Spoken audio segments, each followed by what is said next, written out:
Today I'm going to be talking about Helen Keller. Helen Keller was born on June 27th in 1880 in Tuscumbia, Alabama. At 19 months old, she became extremely sick with what we now suspect was scarlet fever or meningitis. She survived, but the illness left her completely blind and deaf. Without language, Helen became frustrated and isolated. Her family struggled to help her communicate, and often she acted out simply because she had no way to express herself. When Helen was 6, everything began to change. On March 3, 1887, Anne Sullivan, a young, visually impaired teacher, arrived. She began to teach Helen the manual alphabet, spelling words into her hands. But at first, Helen didn't understand that the letters represented real things. She didn't understand or have a breakthrough until April 5th. Anne pumped water over one hand and spelled water into the other. In an unforgettable breakthrough, Helen connected the feeling of the water with the letters. This moment opened the door to communication and learning.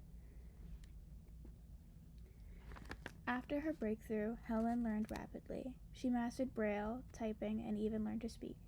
In 1990, she entered Radcliffe College with Anne Sullivan by her side, spelling the lectures into her hand. In 1904, she graduated cum laude, becoming the first deaf-blind person in history to earn a Bachelor of Arts degree. Helen wrote extensively. Her autobiography, The Story of My Life, published at 22, is still read around the world.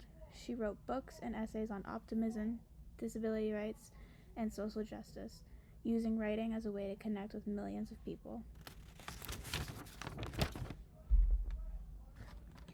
Helen devoted her life to advocacy.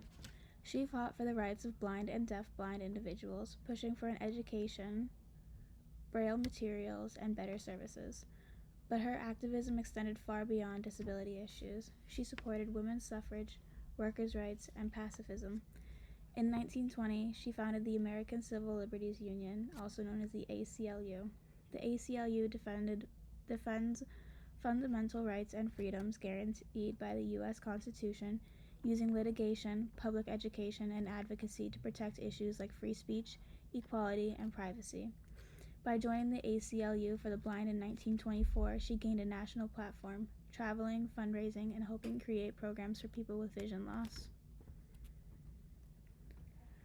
Helen didn't just influence the United States, she became a global ambassador. She traveled to dozens of countries, meeting presidents, prime ministers, and leaders to promote education for blind and deaf-blind people. Her early life became famous through The Miracle Worker, a play and film showing her relationship with Anne Sullivan. In 1964, Helen received the Presidential Medal of Freedom, one of America's highest civilian honors. Helen Keller passed away in 1968, just short of her 88th birthday, but her legacy lives on. She redefined what people with disabilities could achieve and became a symbol of resilience and possibility. Her life reminds us that limitations do not define a person, determination, support, and opportunity do. Helen Keller continues to inspire millions around the world.